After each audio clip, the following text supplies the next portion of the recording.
Astăzi vom face ițele. Ițele ajută la schimbatul rostului și ele se fac de obicei pe un suport de lemn foarte rezistent. Poate fi, eu am folosit și coadă de mătură, am făcut niște șanțuri ca firul care susține de fapt ițele să se așeze foarte bine. Ața din care realizăm ițele trebuie să fie una foarte rezistentă, fie de bumbac, fie ceva mătăsos. Folosesc o spetiază de lemn. Ea are 50 de centimetri lungime și lățime cam 11 cm jumate. Este o mărime standard și este foarte bună pentru realizarea ițelor. Da? Bun. Cum facem? Avem nevoie de un ac de cusut foarte mare, cât se poate de lung. Folosim deocamdată un fir și vă arăt.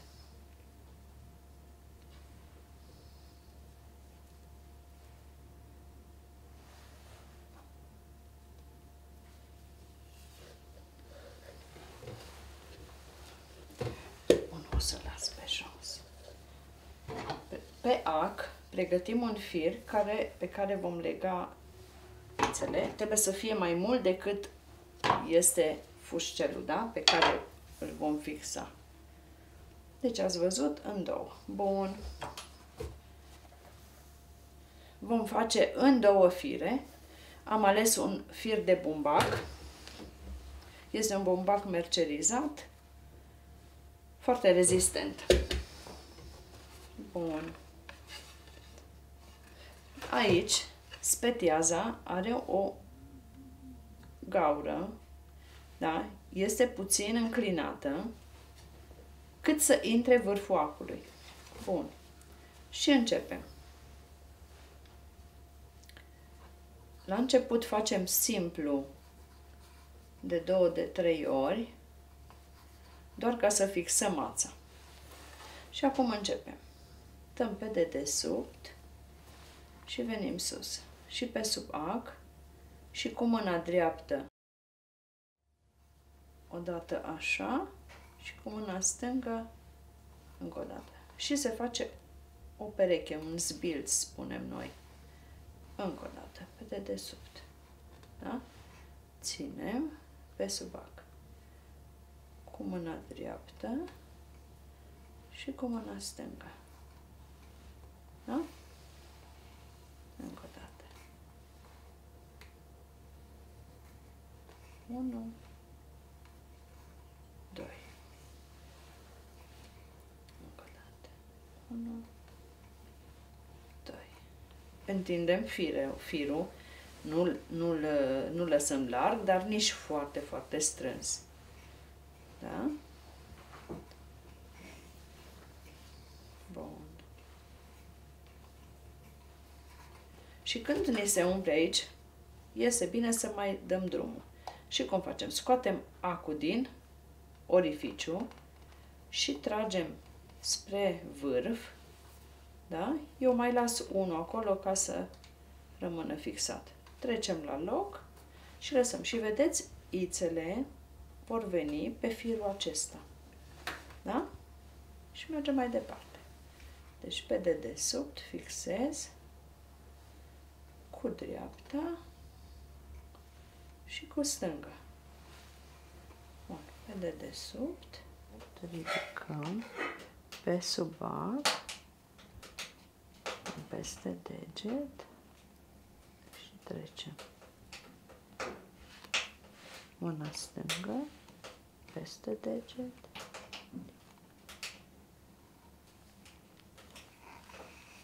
Dedesubt.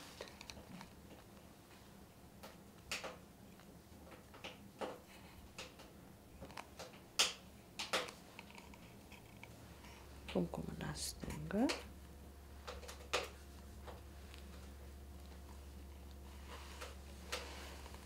Și pe dedesubt. Da?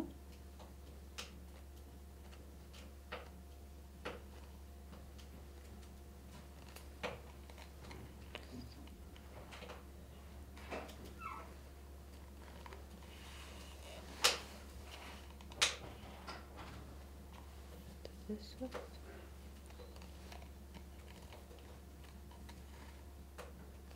sud, cu dreapta, cu stânga. Da? Deci asta e o jumătate, prima parte, da?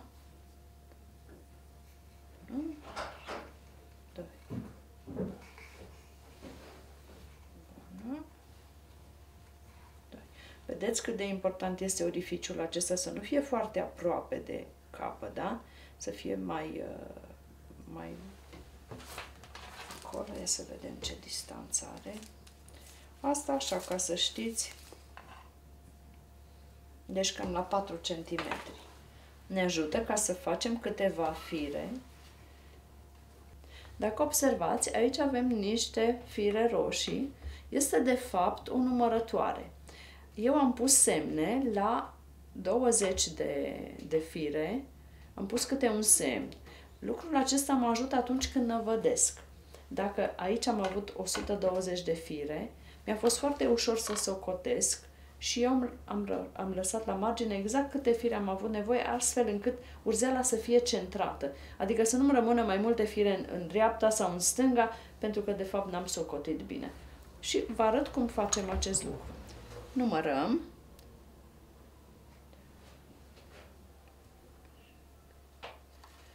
Așa. Pur și simplu cu un fir.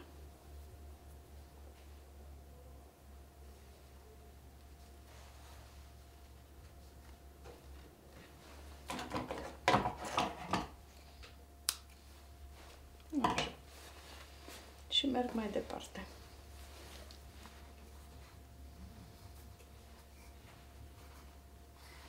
Și gata. Acum eu fac niște ițe mai mici și atunci terminăm mai repede. La sfârșit mai fac niște noduri în plus, să fim siguri că nu se desface, da? Și tăiem.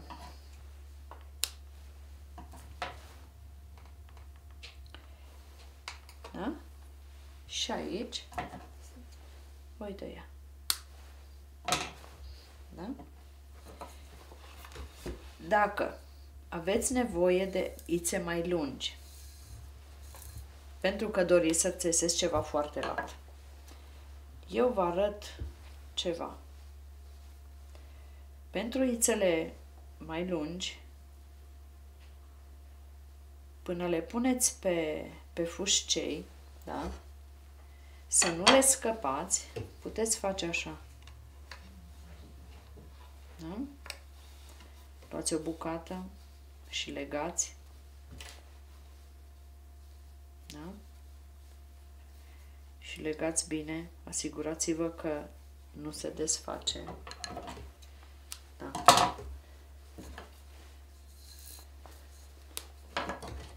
Puteți face pe o parte cu o culoare și pe cealaltă cu altă culoare, să fiți siguri că nu vi se desface. Și o să vă arăt cum le dăm jos și le punem pe... Pentru că aici e foarte ușor de lucrat cu ele. Vedeți? Acum merge singur.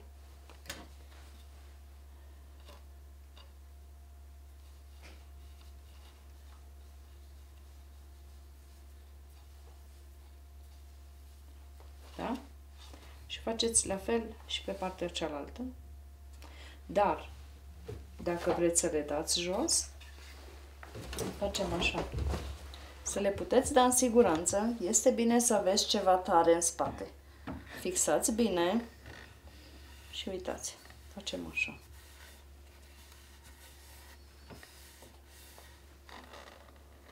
Vedeți? Așa. Și trecem pe fustel. Da?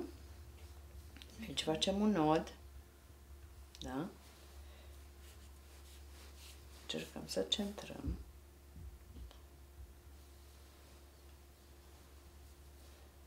Facem așa un nod și fixăm aici. Da? Întindem. Aici întindeți cât puteți de bine Și dăm aici de câteva ori și facem un nod. Deci de 2 ori. Acesta e nodul, da? Da? Bun. Deci aceasta e prima jumătate, da? Uitați, avem firele de control.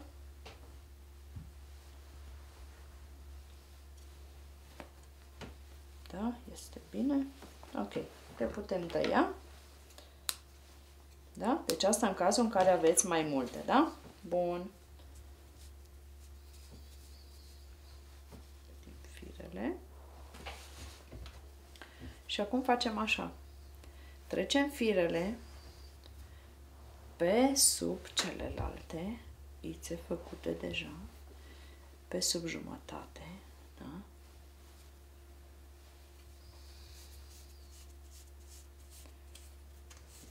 Da? Și așa. Bun.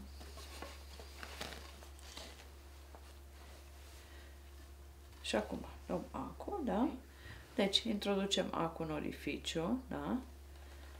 Lăsăm ața în spate. Bun.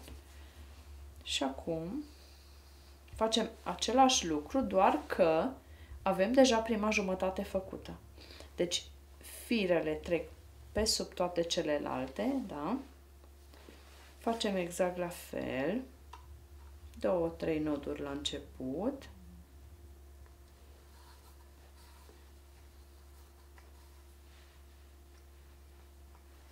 Așa. Și acum alegem așa. Luăm primul și vedeți? Ața pe sub el. Și acum aducem până... Deci îl aducem până de desubt aici, da? Sub spetiază. Da? Întindem. Și tot așa facem. Cu mâna dreaptă și cu mâna stângă, da? Bun. Următorul. Da? Uitați. Ca să se facă legătura. Da? Pe dedesubt. Da? Cu mâna dreaptă și cu mâna stângă. Da?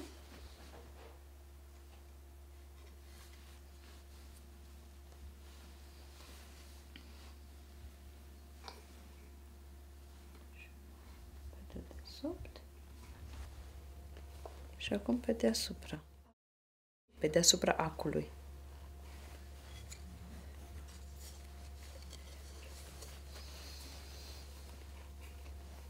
Da? Firul pe dedesubt, sub ac, da? Și acum este deasupra. Da? Alegem.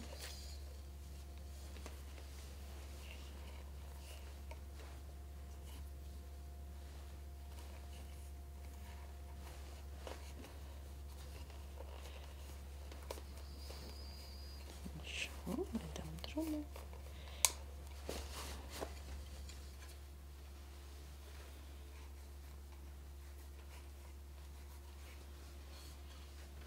Am terminat.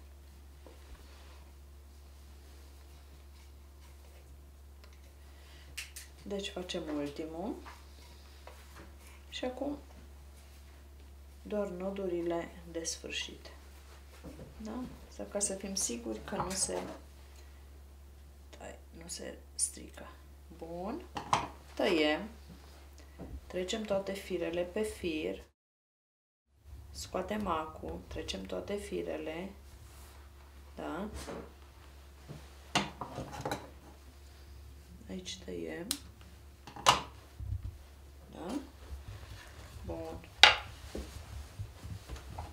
Tot așa facem pentru siguranță, prindem.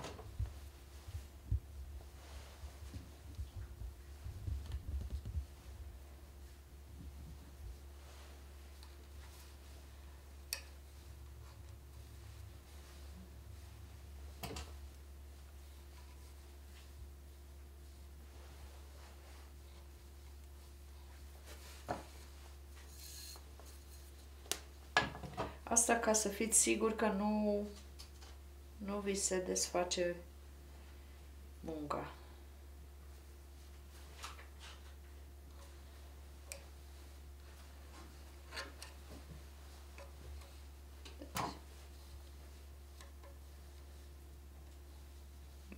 nu vă pierdeți.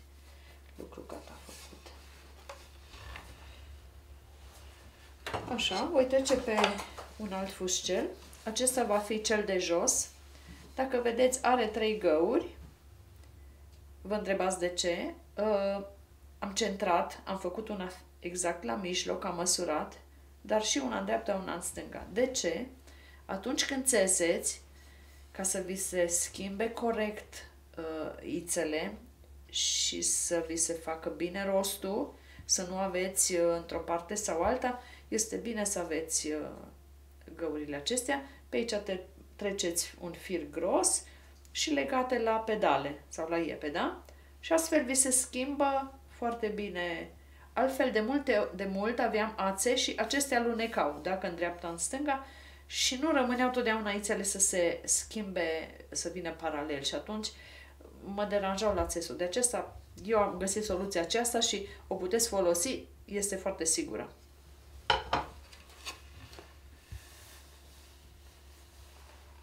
Așa.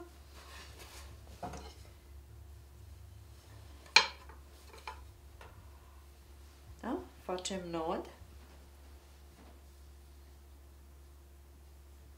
Așa. Și acum aprindem așa. Da? Și prindem pe șanțurile gata făcute și fixăm bine, da? Tragem firul.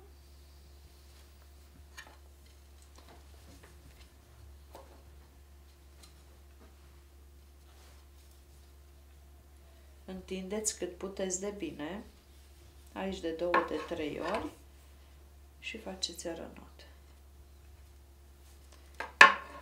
O dată pe o parte, o dată pe cealaltă.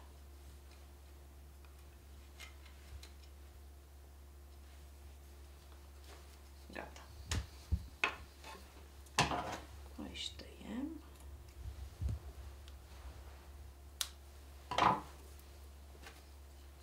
Le așezăm.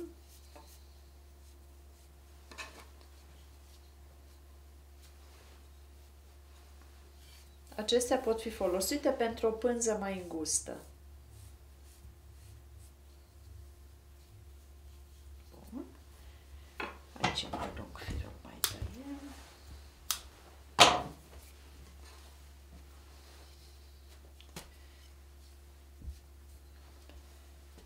Puțin așezate.